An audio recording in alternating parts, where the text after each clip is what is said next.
Welcome back to Active Minds Podcast, where we look to learn and explore through the perspective and lens of people who are paving their own lane. Then we're going to have a little fun with it. We're going to see how their experiences, their perspective really is going to help us learn lessons with the intent of moving smarter together.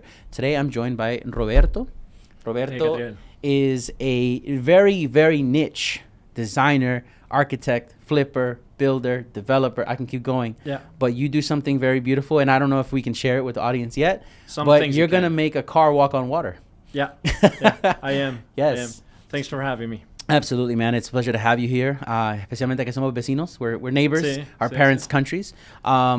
You definitely are someone that I would love to get into it because the topic that immediately comes to mind as you and I were talking was when you try to serve everyone, you end up serving no one. Right. So in real estate especially, because the bar of entry is rather low, it takes people like you to come along and really focus on one area and stick to your guns and then just give all of your love, your attention and energy into something. I mean, and so from what you've shown me, dude, that stuff looks amazing. No, definitely. I mean, from my experience, my background, I started off in commercial, very, very niche. You know what I was doing? I was buying buildings that operated McDonald's, Burger King's, Pizza Hut's. Okay. So very, very similar to that movie about McDonald's. Can't remember the title right now. The Founder with Ray Kroc. The Founder, exactly. So that's what I was doing. And I did it successfully, selling a lot of those, buildings right after COVID when the entire market started going up. And then, because I had all those buildings throughout the U.S., and then I was looking, what else could I have an expertise on? And I started diversifying into the residential market. So now I'm building big jump. Ground up developments. These are 10,000 plus square foot homes. And these are customized for pro athletes, social media influencers, you name them. And the features on these houses are not your typical 10,000 square foot home with a movie theater. They have a movie theater, but this movie theater is out of the world. I mean, I wish I could show them right now what you showed me. Maybe in the future we can. Yeah. In the near future we can. And so I mean, the expertise now that I've brought from my commercial background into my residential is some that, I'm very, very expert in the matter. And if, you can ask me any questions about that in particular, but what I'm building right now is something very, very special. You definitely sound passionate about it, which definitely comes back to this conversation, right? So when we were talking like, backgrounds and, what do you do and stuff like that, my motivation, to go into the sectors that I do when it comes to private equity and growth hacking, etc., are because of my lived experiences. How did your lived experiences shift you from commercial? Because the franchise part is definitely its own thing, but you shifted so dramatically to a completely different area. What about your life at the time contributed to that? On a personal level, or I think that for me, I get to a point where there's some motivations I have. Financials are definitely a motivation, but I always look on challenging what I do, and from my background, the commercial world is, I come from an analytical background, and I go into the commercial world, it's more or less analytical. I know how to raise funds and execute well. But the residential, in the beginning, I had no idea. I mean, you could ask me different things about a house. I would be like, I have no idea what you're talking about. And when I try to diversify and jump into a different sector of the real estate world, because in real estate you could do industrial, you could do residential, you could do, there's a bunch of things you can do in real estate. And I saw within the residential space, I didn't want to be a volumes guy, quantity guy. When it came down to, okay, let me just develop and build 1,000 apartment units. That's fine. Nothing against that. But it's not something that would bring substance to... No te llama. Doesn't call to you. Para nada. And so I said, I started looking into the luxury space, and I saw the margins on the luxury space, so that was a motivation right there. but then the challenge of going from, normally people go and, start developing or flipping a house here, doing something there. I went all the way in to, the houses, ground up, literally. The houses I built are minimum of 2 acres, Mm-hmm. 10,000 square foot. They have a spa, they have tennis courts, they have basketball courts, they have equestrian. So to me, is that change is more of, it's all or nothing kind of situation. So that's how I moved from the commercial, and I still do the commercial, by the way. So a lot of things are happening, and a lot of you things expanded. Yeah, I expanded. No, it's not like I moved from one to the other. I just expanded. But it's always sexier when you do luxury. True. That's true. I've talked Burger to King or many of Southwest my Ranches friends equestrian. and investors, and I all the buildings I own, they look at the returns. That's amazing. How did you do that? Are you a wizard kind of situation? It's like, no, listen, it's a combination of different things, but a lot of work, a lot of discipline. Now, when I talk about luxury, I just show you a couple of images of what's going on. You're like, Yeah. fuck. It looks beautiful. There's no way I'm going to put, like those type of things in a commercial building, right? So that was part of my transition and how I got into the residential space. What I like about that is it almost seems like you had the day job of commercial. Yeah. And then you springboarded into something that allowed you to be more creative. Yeah. And really have fun with your imagination. 100%. So that's beautiful, because that's something that when it comes to anyone really, whether they're struggling or whether they're doing okay and they want to try something new, it's always the next one. Basically, I guess what I'm trying to say is this: it's always the boring that finances the fun. Right. You always got to make sacrifices. Yeah. Somehow. And in order for me to build that commercial fund, it took me 2 years. Wow. I was at the time trading commodities. So I traded commodities for publicly traded companies. Mm-hmm. And someone sent me an analysis on a property, and my family has done real estate on a massive level. Mm-hmm. And I would think, after doing that analysis, reverse engineering and going through my different relationships, that I would have an easy time. That it would be like I just jump into acquiring all these different properties. But it took me 2 years of building relationships, going to conventions, meeting people, meeting tenants, how to restructure different lease agreements, and then acquiring. And so that was really, for me, what started that, like you mentioned, like that sacrifice of building something, because it's a sacrifice. Well, as an entrepreneur, everything that's being done on a daily basis is a sacrifice, but you get used to the lifestyle. Right? So you get used to the lifestyle, you get addicted to the lifestyle. For the sacrifice itself, just like when you're exercising and at the end you're like all buffed up and you're like, fuck yeah, you suffer throughout the exercise, going to the gym, but at the end the reward is amazing. And then you try to incorporate that professional aspect with the personal aspect, because in the beginning, when you're an entrepreneur, you sacrifice so much of the personal aspect. If you have a family, so forth, so on, and then you read books like Ray Dalio's, and how he incorporated his family into his daily routines. And you're like, you know what? This is what I'm building for the future.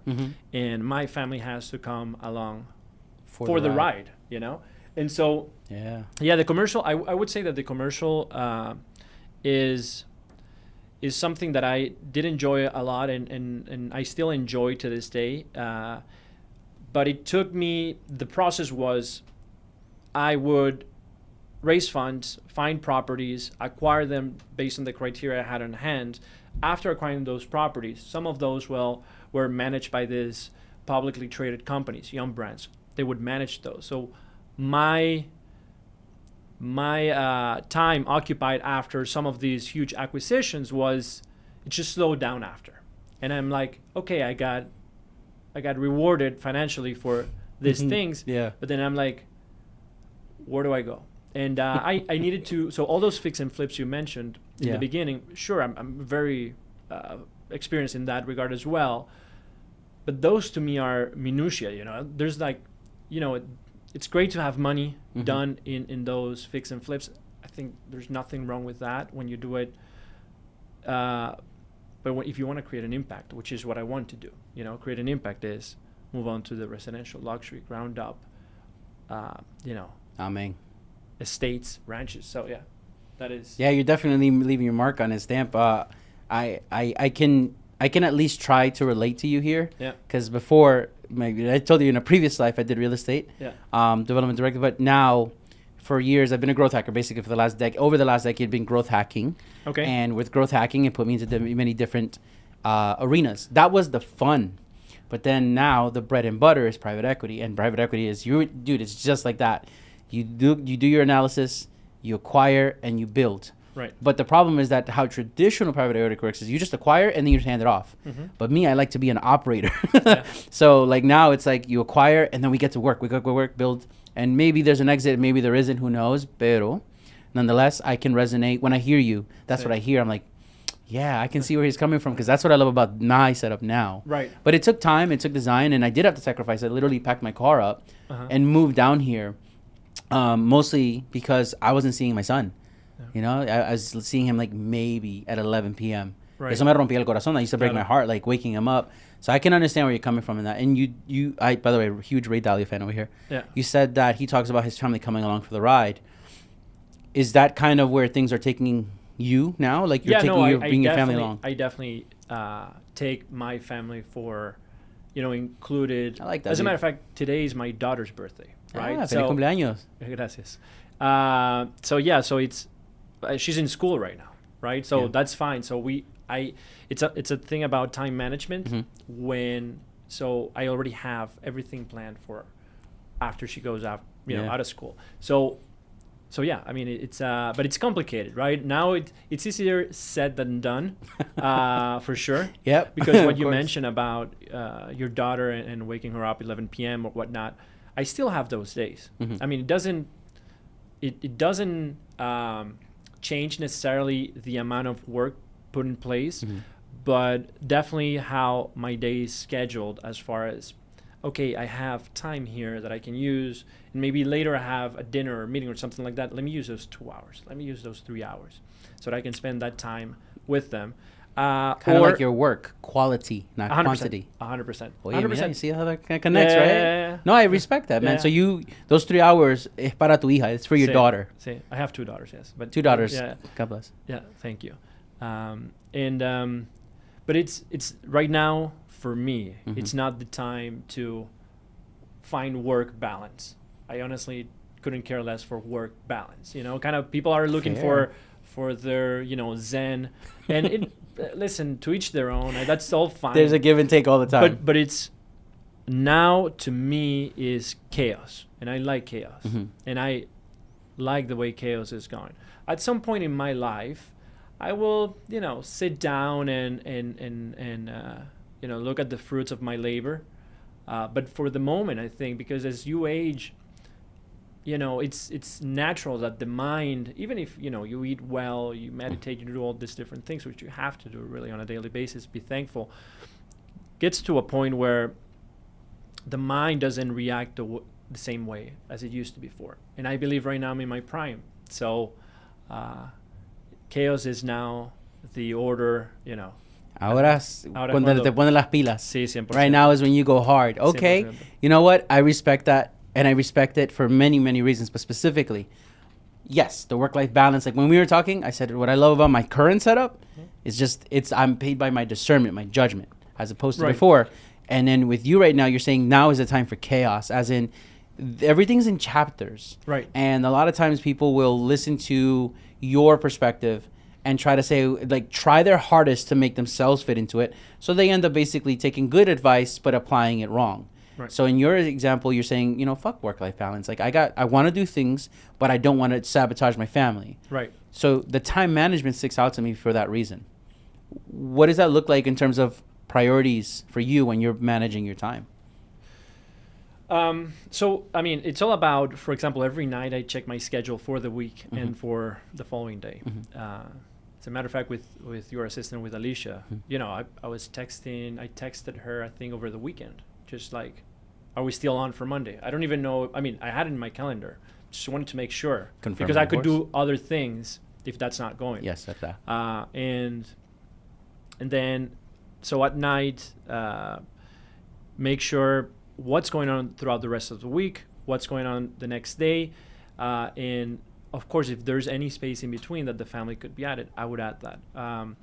But at the same time, I'm pushing on the professional side, right? So the family is always a priority, but it's also the work, right? It's also what I'm building here, and literally and figuratively. yeah. And so I wake up like every day early on. So even though I already looked at my calendar previous night, I will look at it early in the morning. So I wake up, it depends between, I would say 5:30 is a good average of when I wake up. And then I review everything I'm doing. I try to criticize my own schedule, like how I can do that. Interesting. Because, what does that look like? Huh? What does that look like? You criticize your schedule? Because in the development world and well, this for any entrepreneur, really. Yeah, but we gotta assume they don't. right.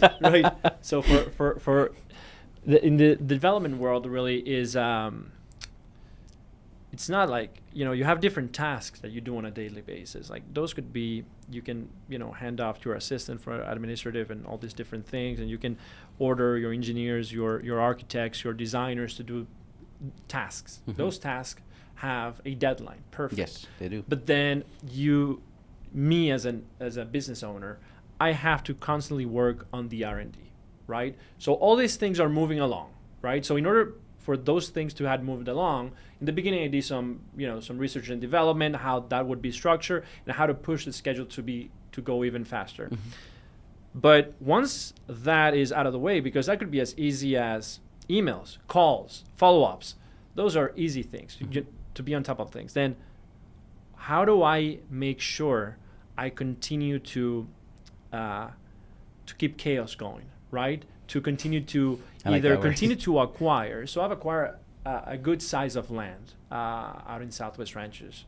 Beautiful location. All throughout, yeah. If you've never been to South Florida, I live Ranches, yeah. I live literally like boop, ahí mismito. Yeah. It's a beautiful place, equestrian country, horses. Yeah. My daughter loves the horseback riding there. Yeah. And we have good stables. Yeah. There. And so in the houses I build, you can have your own personal stable, depending how. There we go. Right. Yeah.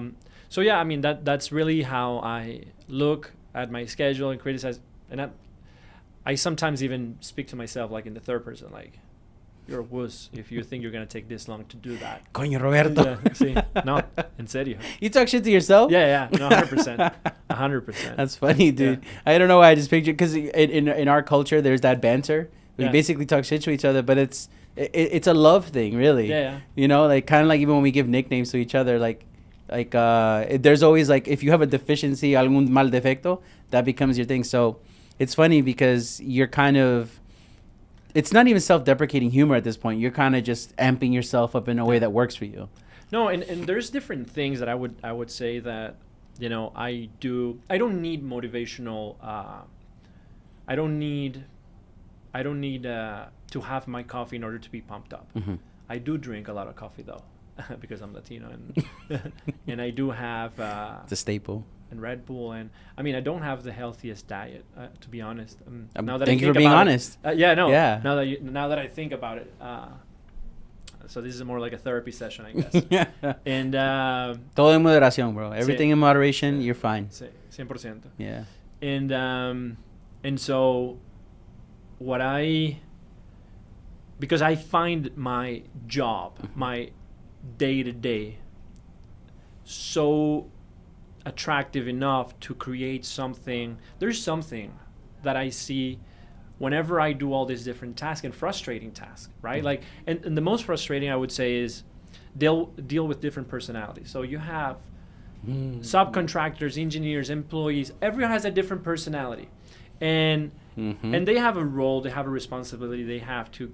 But then they go in between them. It's like, well, he told me that. Oh, the city told me this, and I'm like trying to put everyone in the same room.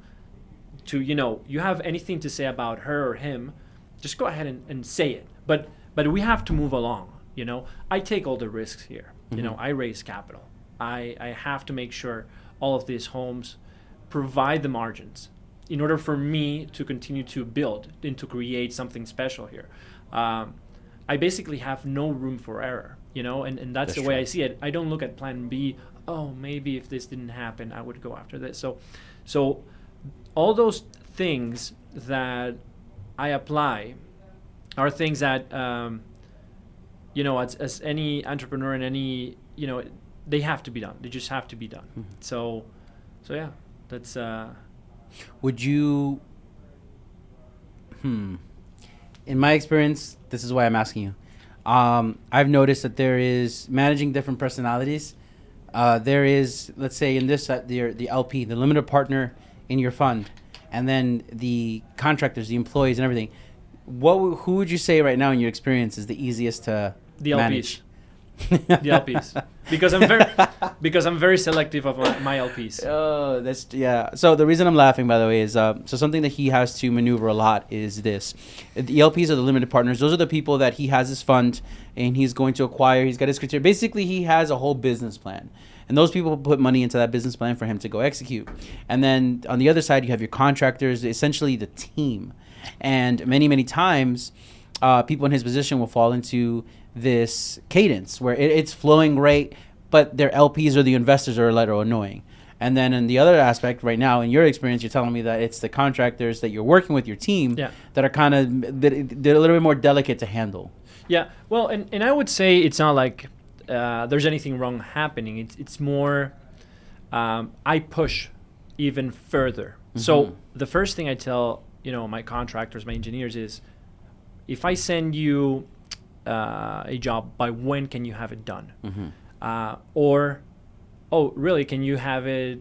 I can have it in 3 weeks done, to give you an idea, something like that. I'll say, can't you have it instead by 2 weeks? Or if it's really something that I'm pushing, I try to provide some kind of performance bonus or something along those lines, if needed be, mm-hmm. Because really the deadlines is not me trying to push them because I think they can do better, which I think they can.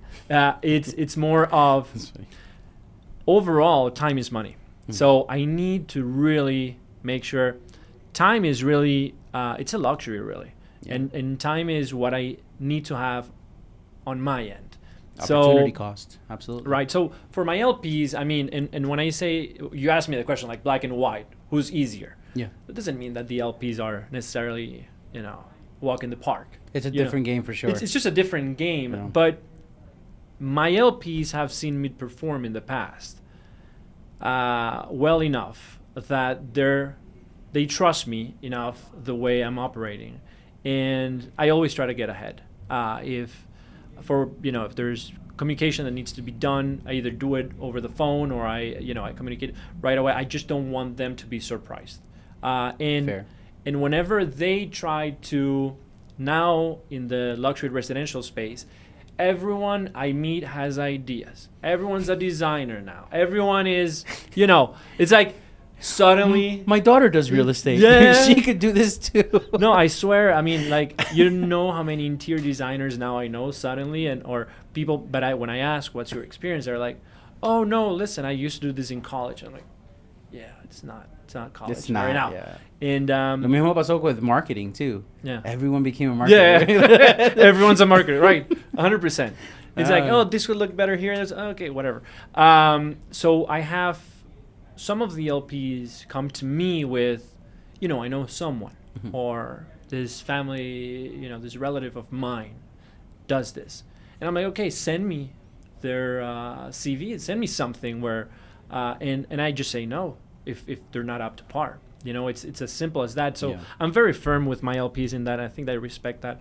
I don't, it's that cadence you mentioned. Like, it needs to happen. And, it does. And also, the cadence is individual with the LPs and individual with everyone else, and all together overall. But it's just a matter of for me being like push and pull, like being flexible. I always listen because I don't have 100% the truth of how it would be better. Yeah. And listen, some of those ideas. But once I get some ideas or some different comments, I might even get it from you in this conversation. You asked me now, I realize about the diet and all that, because those are things that I don't look at those details like, oh, I'm eating bad, even though Yeah. my wife cooks amazing, and super healthy. But to me, it's a matter of listening, but then I execute because I am responsible. Yeah. Whoa. Wait. If you're watching this and enjoying it, press pause for a second. Go to activemindsclub.com. Again, activemindsclub.com. Here you will have membership access to our exclusive networking events, as well as behind-the-scene access to our guests where you yourself can ask them questions. Not to mention, at these events and in the community, you're going to have access to the very mentors that are here sitting with us, as well as many, many more that are doing cool things in stocks, marketing, cars, real estate, where we're going to have you have access to education, insights, how-tos, all things that you can apply to your life and business. So that's that's Well, you are putting your name on this, so 100%. it's more than just the reputation. Yeah, exactly. Everything that comes along. Hell, with your it. next fund is contingent Yeah. on how this one works. Yeah. You definitely brought up a good point. Not to bring it up again so much, but like the work-life balance, the cadence that you have, the way that you decide on how to maneuver these different games, it takes a certain perspective, or as the kids call it now, mindset. Todo mindset. Yeah. But the perspective that you have definitely came from your lived experiences. What is something that you think that the average person that you've dealt with could do to play that game? I don't want to say different levels, but In real that estate, you game. mean, or in life? Hell yeah, or in real estate, because you already know in Yeah. real estate, everyone is in real estate here in Miami. Right, everyone's in real You estate. you get a driver's license, you get a real estate license. Yeah, the same 100%, day. 100%. So what? It is. So South Florida Yeah. offers it does offer, you mentioned now that everyone has a real estate license, or everyone has. Yeah. South Florida has the economy. Mhm. It does have tourism, the investment. We're Mhm. the hub for all of Latin America. We are Latin America. We are Latin America, Hell yeah. which is amazing, by the way. I mean, and you have those differences in the Tri-County area in South Florida. Like Miami is super Hispanic, Mhm. and if you go to Doral, it's its own world. If you go to Little Havana, it's its own world. And then you have Yeah. Broward County, which there's a mix going on there, but it's not so. There's Hispanics Yeah. out in Broward, but it's not as heavily as if you go to different cities or neighborhoods in Miami. True. Then you have Palm Beach. Palm Beach is a completely different world, It's all retired New Yorkers. right, but it's still And Boca too. but it's still its own, and yeah, a lot of New Yorkers, like you said, Yeah. its own culture. My advice for someone starting in real estate is focus on the money. All right, in the beginning, when you start, Mhm.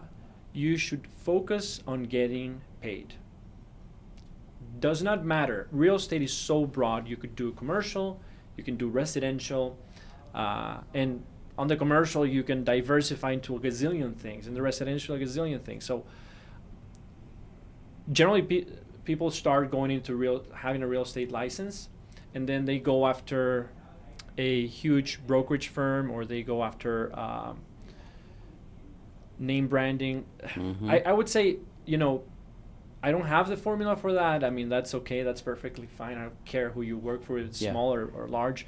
I would say is try to find someone that doesn't only talk, but actually has receipts, has the Mhm. invoices. So I would say focus on the money. And later you will see, once you have certain cash flow, because real estate, what ends up happening is that some of those people that get the driver's license and get the real estate license, and by the way, we're speaking here primarily brokerage Yes. side of things. Yes. But Because that's what everybody tends to go for. They think right, we're- that's a low hanging fruit. it exactly, yeah. And there's nothing wrong with that, by the way. There's very successful realtors, Yes. like super successful Yeah. realtors,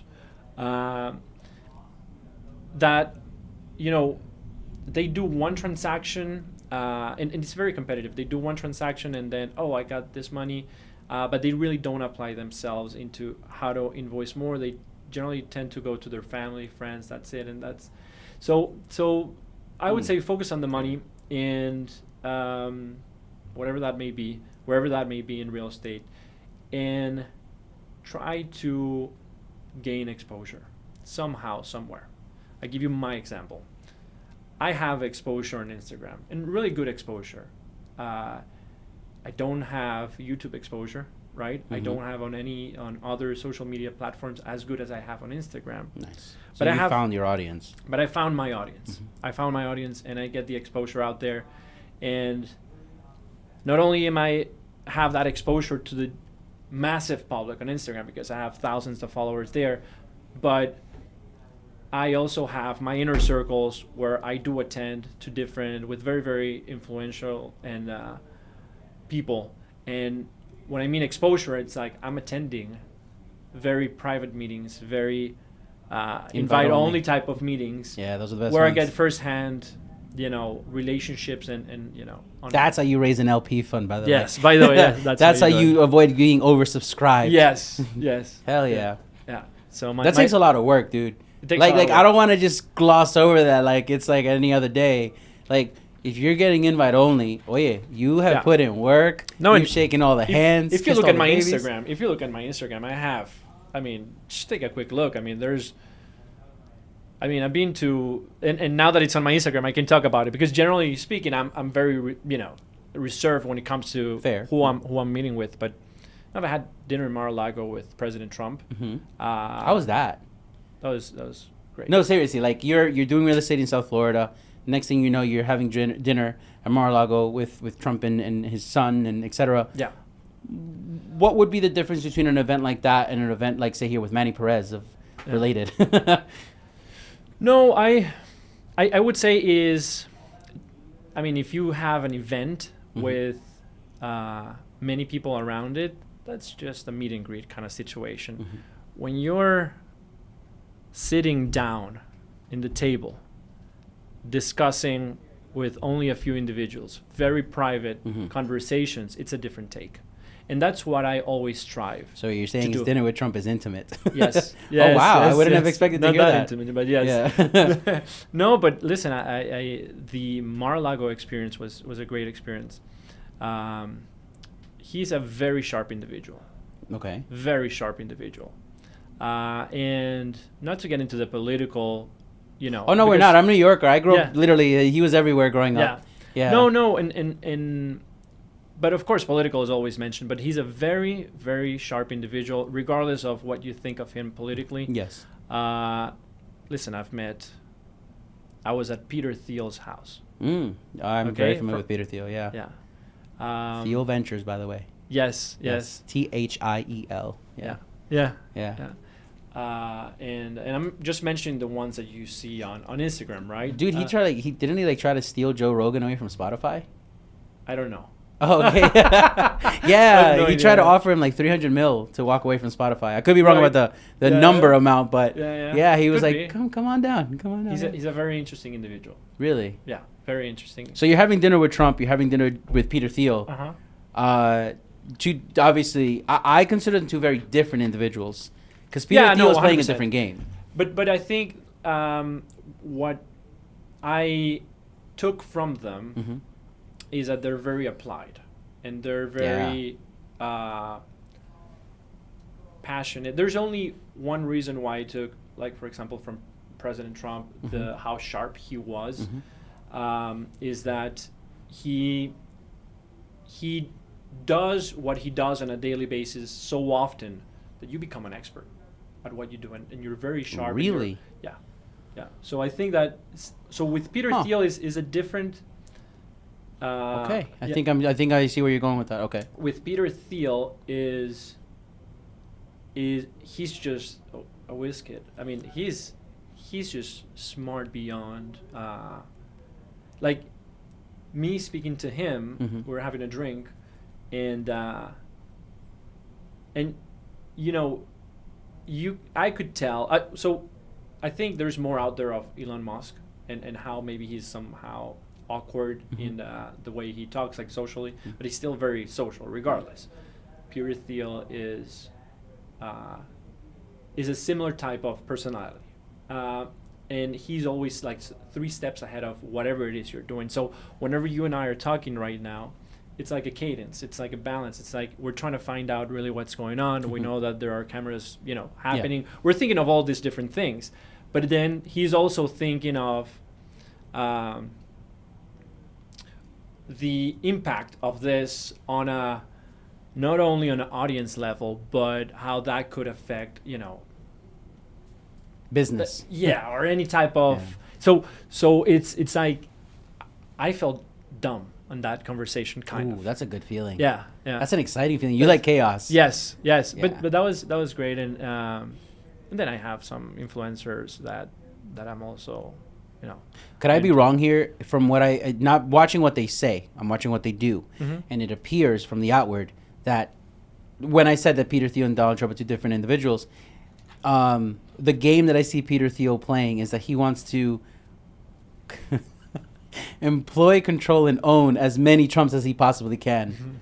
Like, he doesn't look at as Trump the same way as like the average person would. He's like, I would like to have that person work for me. I would like to create or control like 6-7 of those. Yeah, I think that's part of the game overall. Like, for anyone, not only for Peter Thiel. Oh, I mean, like, he's proactively doing it. Yeah, not in theory, in practice. Yeah. No, I think I don't know that much, but I know enough to know that Trump is not a pushover. Okay. So, listen, in business, you got to mitigate some things, but from looking at, I would say that he's no pushover. Like, what you see as far as him being sharp, he will listen, he will, take decisions, but he will also have, his boundaries where you don't fucking cross. Who the fuck are you? Kind of situation to think that, But again, in the world of business and of dealing, there's an art on how you can persuade someone to do something in particular. That is true. And I understand why you prefaced politics, because it is America where we are right now. Like, even just saying the name, people are like, but even Peter Thiel, by the way, is a controversial figure, especially in the business space. He has his controversies. 100%. Like Paul Graham. Same thing. Mark Rabois. You know who Mark Rabois is? No. Or Rabois. Sorry. He is a venture capitalist that has moved from San Francisco here, and holy shit, you should check out his Twitter. The shit he says to people, like, somebody will come at him and be like, oh, you're an asshole for this. He's like, I make what you make in your whole lifetime in a week, so shut the fuck up. That's literally how he talks to people. And I get it, it's not for everybody, but specifically when it comes to the game of business, I've learned through trial and error that politics are a very good religion. It's like Hollywood for ugly people. And the reason I say that is because, like, it just happened this weekend. I was talking to somebody, I can't say his name yet, but I will say it soon. He finances movies and shows. And we're talking, we're doing, literally planning some stuff out, and he's like writing on a Zoom, right? And they brought on a new director who's very liberal. They're the politics, right? Anyway, they're like, oh, I just want to warn you, like, blah, blah, blah. And they started talking about his politics, and the guy literally doesn't even look up once. He's still writing. And like, he's like, you talking to me? They're like, yeah, no. He's like, the fuck do I care? He's making us money? Cool. And he just went right back to writing. Yeah. Didn't care, whatever. To him, it was like, is the team gonna make money? That's literally what he said at the end. He's like, don't talk to this shit about me unless the team's making money. If I'm making money and the investor's making money. Other than that, he's like, we'll deal with that later. 100%. And it's very interesting because when it comes to the games of business and the everyday life, I totally understand, because politics does affect everything. Yeah. But I can't help but notice, dude, it is very interesting in the business world. Like, I've sat with roundtables and de todo. Sí. All sorts of beliefs, and I'm sure you have too. Yeah, 100%. What? So I would say on the political side, yes, you need that synergy between the private and public sector. Yeah, 100%.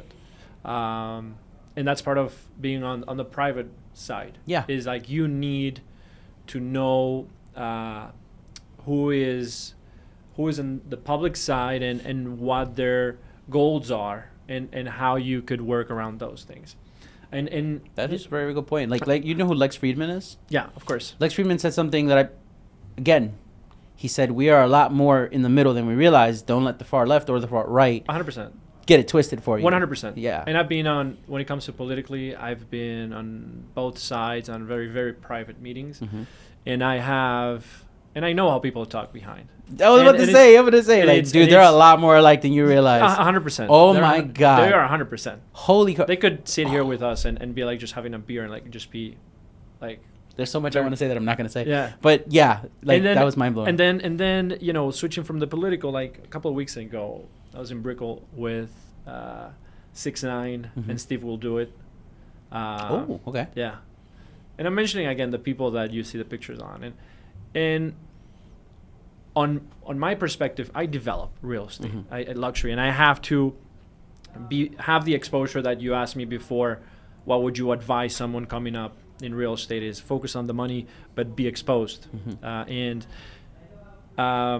meeting with them, I'm sure there's a lot of noise around those people, because of the following, because of Teriyaki Snitch 9. Yeah. I mean, I've heard all the nicknames. But because I haven't had the time in my time management to be so much into the media, and I don't. And so when I meet someone, when we met right now, I don't do any research. I just go and see what that is. Who are you like? What? And I get my own observations. You make your own decisions. Right. And sometimes I have, listen, if there's a name, a renowned name, of course I've heard of it because it's a renowned name. Like, but all of the things that are going on with that individual, I'm not up to date. And so I meet them in talking about real estate, by the way.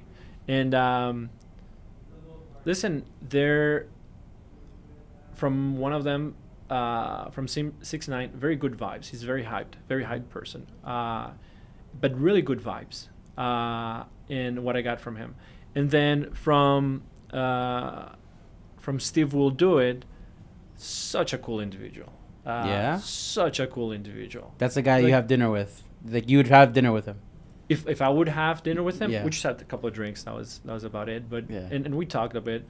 But he's a cool individual. I don't prefer a specific type of personality. Okay. To me, is more of what do you have as your goals? Can we do something? I do luxury. You're in the media space, and you do a bunch of other things. You're in the private equity as well.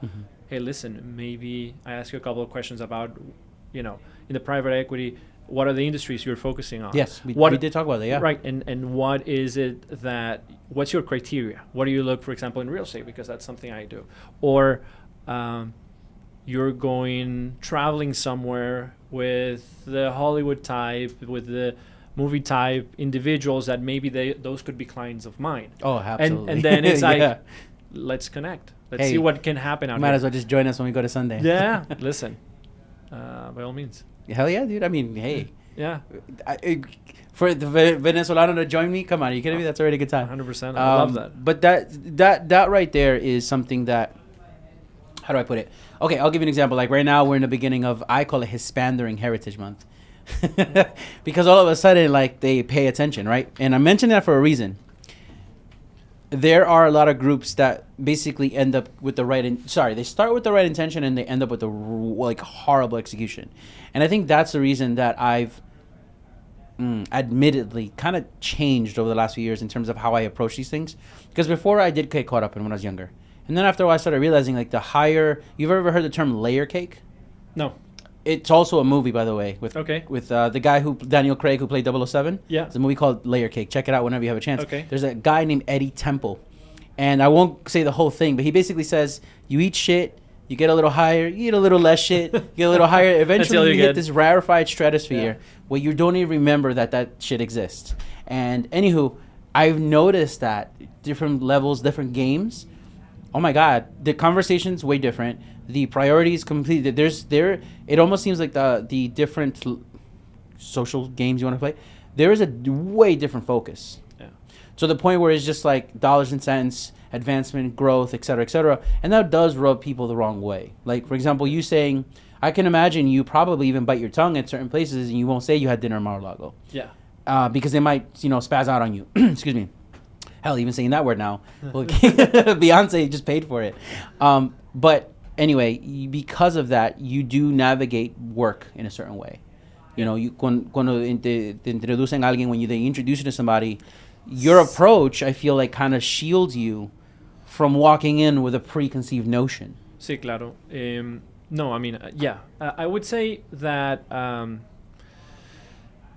whenever I go to get exposed Mm-hmm. with a client, I really tend to listen first.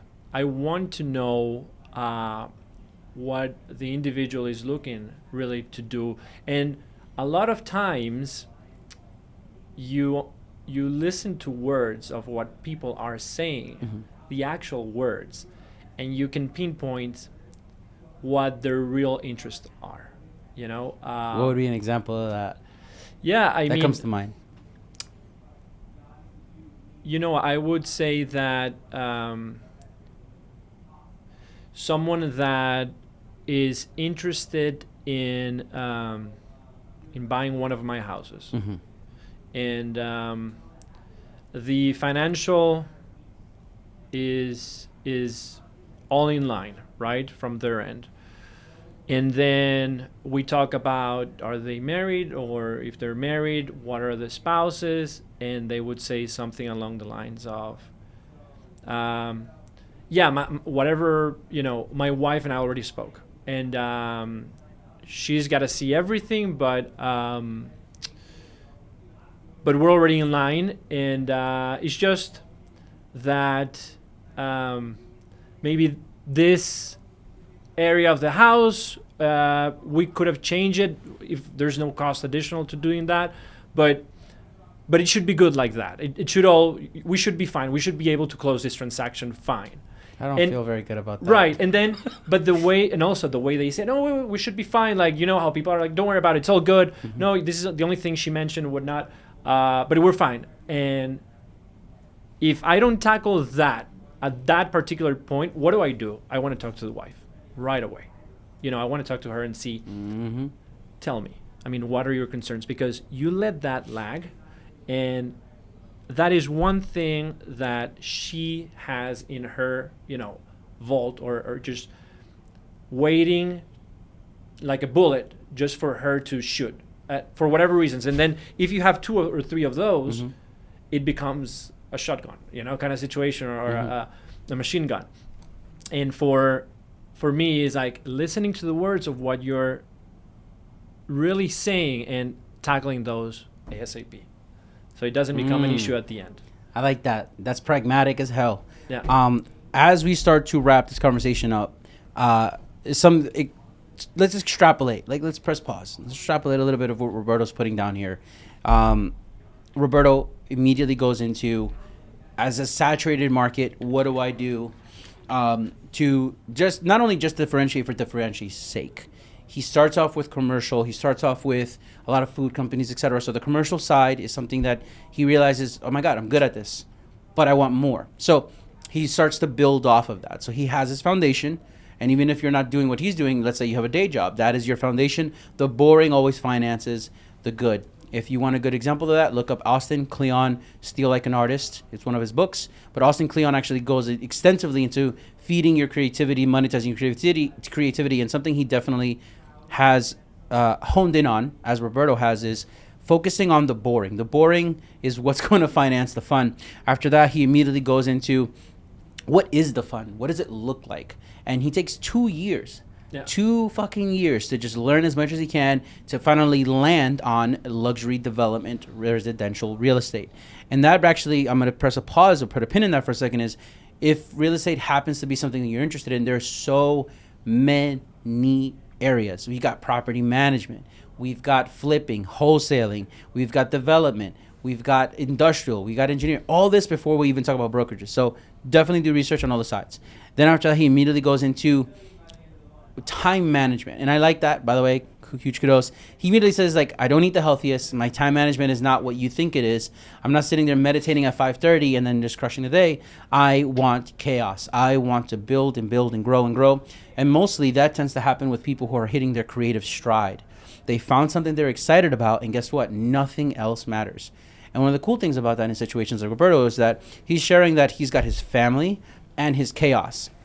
Now, whether you know or realize it or not, he kind of has found his balance that works for him right now in this chapter. That's something that we can all learn from this, because we're all going to go through different chapters. At one point, you're going to want to do X, and then you want to do Y, and have nothing to do with DEF. That is something for you to hone on him. After that, yes, he did say that certain players, certain characters, even if he doesn't fully agree with everything, there is something to learn from somebody. And I think that's a finer point that we can extrapolate from that is there is something that we can learn from absolutely anybody. There is controversy everywhere. Most of it manufactured. Another conversation for another day. Pero, however, the thing here is that he is looking and approaching everything from, let me decide on my own. Maybe there's something I can learn. Maybe there's not. Maybe everyone's right. I won't know until I try. Definitely keep that in mind. And then towards the end of this conversation, something that he immediately goes into, that immediately brings up so many other conversations that you and I can have moving forward is, and even amongst you and your friends, is this. Business is one thing, politics is another. Basically, discernment. The topic of discernment, i.e. judgment.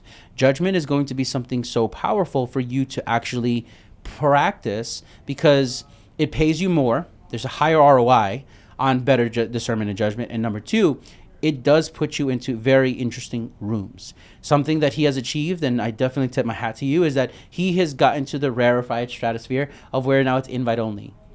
If you ever find yourself at a networking event on Eventbrite, handing out business cards, stop, leave, and try a different game, because that's not how you're going to get to a place where you can just have more control of your time and your energy. Playing that game is basically just a fool's errand.